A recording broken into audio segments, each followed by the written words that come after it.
Hello, good morning बच्चों।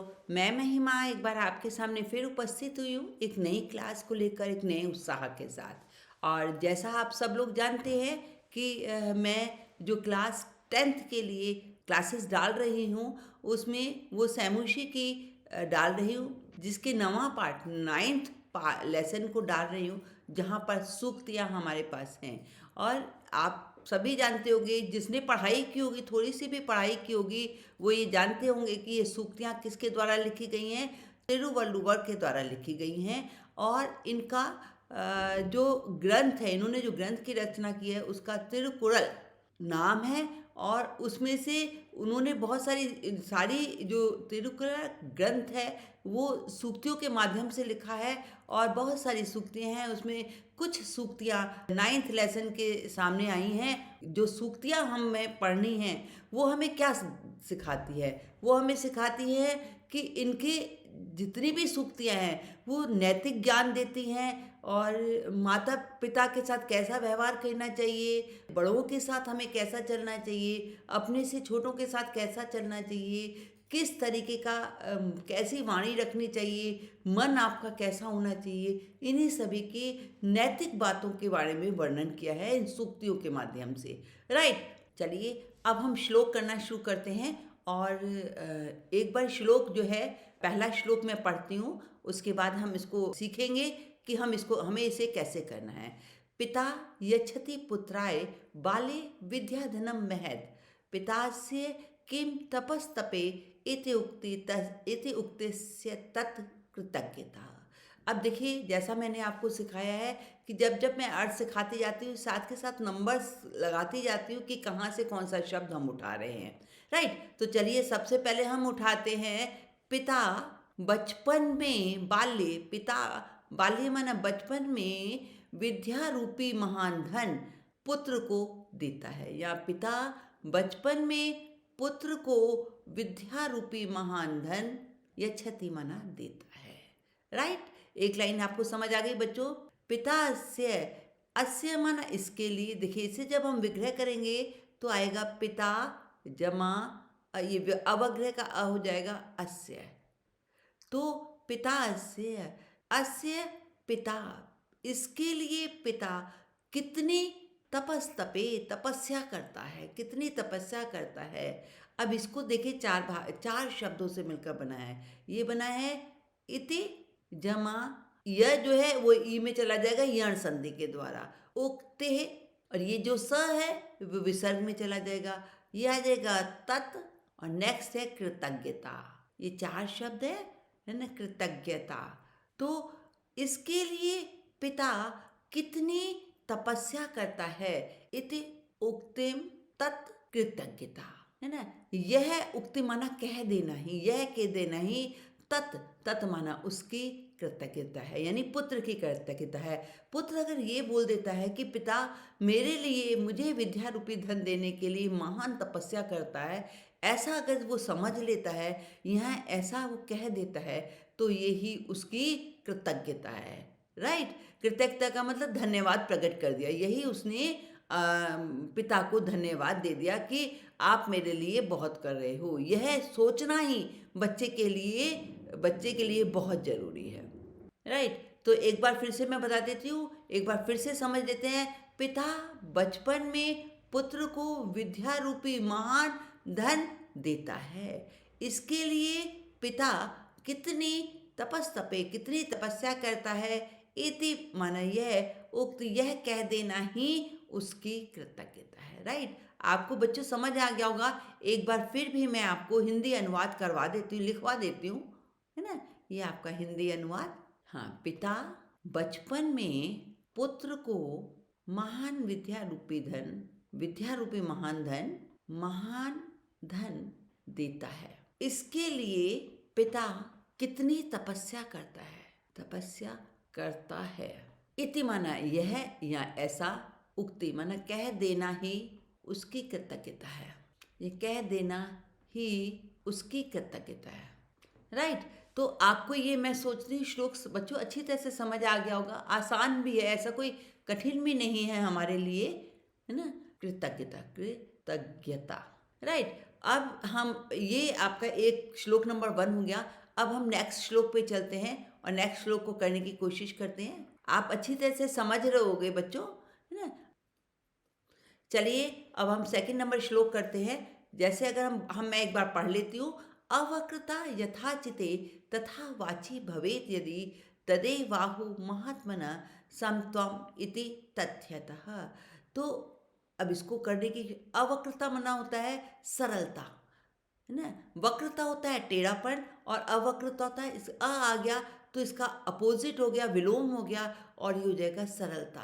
यथा माना जिस प्रकार, चिते माना मन में होती है। सरल, जिस प्रकार हमारा मन सरल होता है, तथा वाची भवेत यदि, वैसी वाणी भी भवेत यदि, वैसी वाणी वाणी भी हो जाए। भवेत माना हो जाए, यदि ऐसी वाणी भी हो जाए। तदे बाहु तथ्यत माना वास्तव में, महात्मा लोग, तदेव माना उसको, देखिए इसे विग्रह करेंगे तो ये आएगा तदैव जमा आहु, यहाँ से आ निकलेगा आहु। वास्तव में महात्मा लोग, तदैव लगाएंगे, तदैव उसको समत्वम, इसका विग्रह करेंगे तो हमारे पास आएगा समत्वम जमा इति। तो वास्तव में महात्मा लोग, तदैव माना उसको, समत्वम ऐसा कहते हैं। समत्वम का मतलब क्या है? समत्वम का मतलब होता है हमारा वाणी और मन में समानता। जिसकी मन और वाणी में एक समान होती है उसे बोलते हैं समत्वम। तो उसे महात्मा लोग उसे समत्वम कहते हैं। राइट, एक बार फिर मैं बता दे रही हूँ। अवक्रता यथाचिते, सरलता जैसी मन में है अगर वैसी वाणी हो जाए, भवेद माना हो जाए, तो वास्तव में महात्मा लोग उसको समत्वम, मन और वाणी की समानता ऐसा कहते हैं।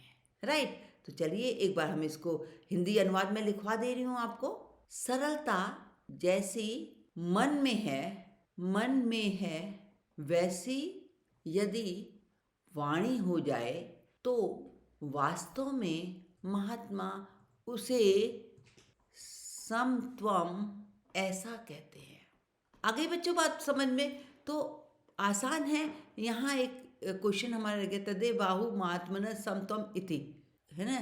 तो हमारा यहाँ तेन समत्वम इति आहु, तो यहाँ मैं नंबर्स कंप्लीट कर दिए। राइट, तो चलिए आपको सेकंड नंबर श्लोक भी मैंने करवा दिया है। अब हम थर्ड नंबर श्लोक पे चलते हैं, देखिए क्या है। और थर्ड नंबर श्लोक जो हमारे पास आ रहा है वो है, त्यक्त्वा धर्म प्रदाम वाचम परुषा यो अभ्यदुर्येत परित्यज्य फलम पक्वम भुंगते अपक्वम विमूढ़ति, है ना? तो एक बार इसको विग्रह कर लेते हैं। धर्म प्रदाम वाणी को, धर्म प्रदाम वाणी को, वाच त्यक्त्वा, परुषा माना कठोर वाणी को, परुषाम जो कठोर वाणी को, है ना? जो यहाँ से आ जाएगा, जो कठोर वाणी को अभ्युदीरेत पना बोलते हैं, यह आ जाएगा। यहाँ जब हम इसे विग्रह करेंगे तो आएगा यह जमा अभ्युदीरेत, कहते हैं पक्वम फलम त्यक्त्वा, परित्यज्य त्यक्त्वा छोड़कर, भुंगते मूर्ख, पके हुए फल को छोड़कर मूर्ख, है ना? इसे तोड़ेंगे तो आएगा भुंगते, भुंगते जमा अपक्वम, है ना? तो ये देखिए भुंगते, यहाँ पे 10 11 नहीं 11 हमारा बच्चों यहाँ आएगा, ये 11 और ये 12। चलिए एक बार इसको फिर अच्छी तरह से समझा देते हैं। धर्म प्रदान करने वाली वाणी को छोड़कर, जो यह माना जो कठोर, परुषम माना कठोर वाणी को अभिधिरेत माना बोलता है। पक्वम फलम परित्यज्य, पके हुए फलों को छोड़कर मूर्ख भुंगते अपक्वम, कच्चे फल को खाता है। मूर्ख पके हुए फलों को छोड़कर कच्चे फल खाता है। राइट, तो चलिए अब इसको हम हिंदी अनुवाद कर लेते हैं। हिंदी अनुवाद, धर्मप्रद वाणी को छोड़कर जो पुरुष कठोर वाणी को बोलता है, पके हुए फलों को छोड़कर वह मूर्ख कच्चे फलों को या कच्चे फल को खाता है। आगे बात समझ में? तो देखिए बच्चों, ये आपका मैंने हिंदी अनुवाद भी करा दिया है ताकि आपको अच्छी तरह से समझ भी आ गया होगा। बहुत अच्छी तरह से करिए। बहुत आसान श्लोक है पर इम्पॉर्टेंट बहुत ज़्यादा है।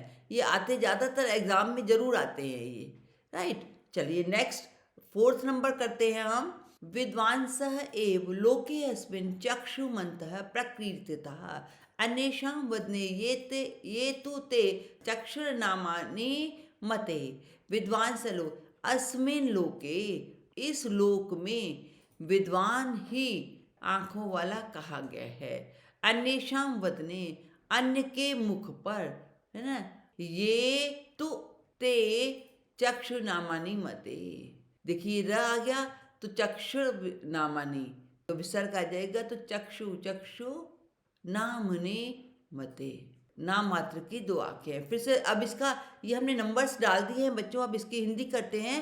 तो इस लोक में, अस्मिन लोके, इस संसार में, विद्वान ही चक्षुमंत प्रतकीर्ता, विद्वान ही आंखों वाला, प्रतकीर्ता मना कहा गया है। अन्य शाम, दूसरों के वदने मना मुख पर, दूसरों के मुख पे ये जो 2 आंखें हैं, नामानी मते, नाम मात्र के हैं। यानी अगर आप विद्वान हैं तो आप आंखों वाले हैं, अगर आप विद्वान नहीं हैं तो ये केवल नाम मात्र की आंखें हैं, आप कुछ भी नहीं करना जानते हैं या कुछ भी नहीं आप सही देखते हैं, राइट। तो चलिए मैं हिंदी अनुवाद करवा देती हूँ।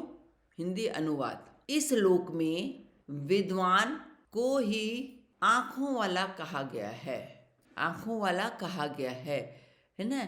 और अन्येषां वदने, दूसरों के मुख, अन्येषां माने दूसरों के, दूसरों के मुख पर यह जो 2 आंखें हैं, यह जो आंख हैं केवल नाम मात्र की हैं, राइट। ये दूसरों के मुख पे ये जो 2 आंखें हैं वो नामानी मते, नाम मात्र की हैं, राइट। तो आपने देखा इस क्लास में मैंने आपको 4 श्लोक को एक तरीके से मैं बोलूँ तो अन्वय करना भी सिखाया है और इसको अर्थ भी सिखाया है।